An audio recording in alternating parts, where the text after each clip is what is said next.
Aqui aos 3 temas do dia, assim como fizemos perguntas ao Alessandro Soares, fazemos agora ao Hélio. A primeira está relacionada às declarações dos ministros Alexandre de Moraes e Dias Toffoli em sessão do Supremo Tribunal Federal, ministros que são alvo de críticas no caso Master. Com destaque para o que disse Dias Toffoli, que é o relator das investigações no Supremo e que está no centro de uma crise devido a negócios familiares que associam seus irmãos a um fundo de investimentos ligados ao Banco Master. Ele defendeu, Hélio, que juízes podem ser sócios de empresas, desde que não dirigentes. Daí nossa pergunta, Hélio: magistrados podem ser sócios de empresas?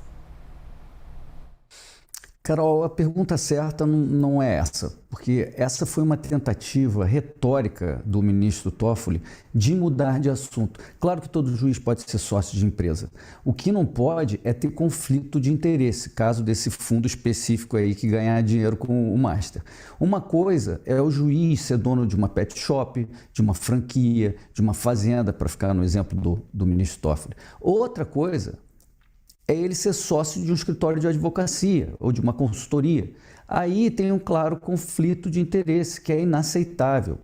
O ponto, Carol, é que o juiz tem que se afastar de um caso se tiver qualquer interesse financeiro, interesse pessoal, por menor que seja, no resultado do processo. E no Brasil, a gente vê que, em geral, é interesse máximo, não é menor, pequeno. E esse tal interesse engloba tanto o juiz quanto companheiro, filho, parente próximo, etc. Então, se a esposa tiver um escritório de advocacia e o marido é juiz em uma causa em que o escritório tenha qualquer interesse financeiro, assim, não pode. Ah, mas eu não falei com ela. Mas você teve interesse financeiro, se ganhou dinheiro com isso, vale o conflito, vale a aparência do conflito. E isso engloba até participações societárias que ele tem, assim. Investimento pode, tem interesse financeiro no processo? Não pode. Então, mesmo se o juiz for sócio de uma empresa, cuja atividade à primeira vista não pareça ter nenhuma relação com o processo, o juiz tem que sempre se retirar no caso em que a imparcialidade dele pudesse ser razoavelmente questionada por alguém. Como dizia o britânico Lord Gordon Hayward, a justiça, Carol, não deve apenas ser feita, mas deve ser vista como sendo feita. Então, essa pegadinha do Toffoli é uma cortina de fumaça. Aliás, o ministro Moraes usou a mesma artimanha ontem. Ele comparou aulas acadêmicas de juízes em faculdade, que não tem problema, né? A gente sabe disso, com palestras contratadas por empresas, muitas vezes com processos no Supremo Tribunal Federal. Passaram a demonizar as palestras, o ministro Moraes falou. Não todas, ministro. De novo, o problema não é a palestra em si, é a realidade ou a aparência de que tem conflito de interesse. Porque para o Supremo Tribunal Federal, conflito de interesse não existe. Em 2023, eles derrubaram a norma que vedava que um juiz pudesse atuar em um processo de interesse de um cliente do escritório de advocacia do cônjuge ou do parente. Ou seja, votaram em causa própria, liberaram essa dobradinha. E aí a gente viu uma matéria do Estadão que contabilizou 1.900 processos nos tribunais superiores que interessam a parentes dos ministros Moraes, Toffoli, Fachin, Fux, Zanin, Gilmar Mendes, Nunes Marques, Flávio Dino. 7 em cada 10 desses processos foram abertos depois da nomeação do ministro.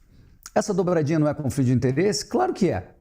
E vocês vão lembrar que no ano passado o ministro Barroso foi filmado cantando, abraçado com o CEO do iFood no evento da própria companhia. E naquele mês a imprensa deu que o Barroso teve em 6 eventos bancados por partes interessadas lá no Supremo. Então, é preciso tomar cuidado, é preciso ficar atento a essas falas de espantalho dos ministros do Supremo.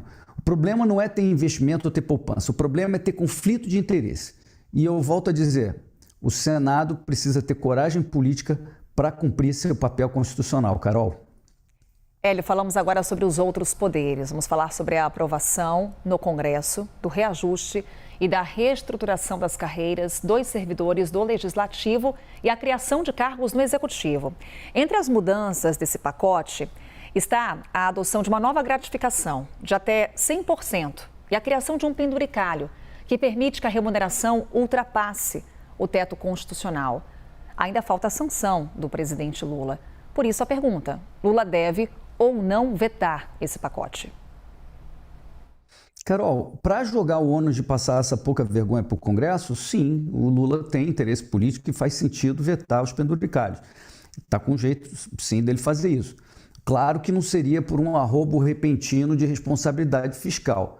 Mas o que está acontecendo em Brasília é um conluio entre os poderes contra o bolso do pagador de impostos. São vermes em simbiose parasitando o hospedeiro, que somos nós, os cidadãos, né? Então eles querem o sangue morninho, alheio, né, de um povo que muitas vezes aceita tudo e tal, que somos nós.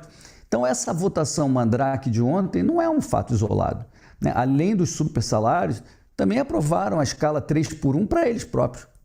E praticam um complô. Só o Partido Novo, Kim Kataguiri, o PSOL e mais 2 ou 3 gatos pingados, Carol, foram exceções nessa aí. E além dessa, o Congresso também acaba de aprovar um pedido do governo de contratar 20 mil funcionários públicos. E mais um pacotão de mamata e remuneração extra e tal. Mais 4 bilhões de reais de gastos para esse ano. No total, são 400 bilhões de gastos só de funcionários públicos. É uma pilha de notas de R$100 empilhadas até a estação espacial em órbita. Uma vergonha. Então o Lula não tem moral para vetar os supersalários. Ele e o Congresso estão de mãozinhas dadas, né? O eleitor percebe tudo isso, essa lama generalizada da casta. São os 3 poderes jogando juntos interesse próprio. Então, eu acho que vai ter volta nas eleições, Carol. Inclusive, eles estão pavimentando um caminho para um outsider. E agora vamos para o nosso último tema com Hélio Beltrão. CPMI do Master, que já teve o pedido protocolado no Congresso. Mas, Hélio, existe uma operação abafa contra a CPMI? Carol, a percepção das pessoas é que muita gente poderosa está querendo proteger o Master Vorcaro. O senso comum é que o Vorcaro investiu bastante num seguro pessoal dele, né, que o Vorcaro comprou a amizade do governo e do Toffoli. E ele tem muitos amigos, sim. Lewandowski, o Guido Mantega, que levou o Vorcaro para ver o Lula. Aliás, parece que teve com o Lula várias vezes. Tem a doutora Viviane Barsi. Tem um senador poderoso que costuma viajar para esquiar na França com o Vorcaro. Esse ano o senador foi sem banqueiro, obviamente. Mas, enfim, o rol de amigos é muito grande. Quando o Renan Calheiros, a gente viu, entra em campo, dá entrevista dizendo que quer investigar e tal, eu fico até desconfiado. Será que ele quer investigar ou ele quer sabotar tudo? Ele quer alguma vantagem política? Quer desviar o foco das reuniões do Vorcaro com Lula? Aliás, o que exatamente leva um presidente a receber um banqueiro roleiro? Qual é a agenda disso, né? Quais os favores que foram pedidos numa reunião dessa? Isso que eu gostaria de saber. Porque uma coisa é você ter uma agenda oficial com a FEBRABAN, normal. Outra é fazer várias reuniões secretas com um banqueiro que todo mundo sabe que negocia uns produtos mandrake por aí. E que tem como advogados dele a família do seu ministro da Justiça. Está tudo errado. Tem crescido também, Carol, um burburinho de que o Vorcaro vai falar, que vai delatar, que vai contar quem ajudou ele a enganar tanta gente por tanto tempo. Se realmente for verdade, eu espero que ele delate a CPMI do INSS, que está sendo sabotada pela blindagem dos governistas. Mas é difícil, Carol, saber o que vai acontecer.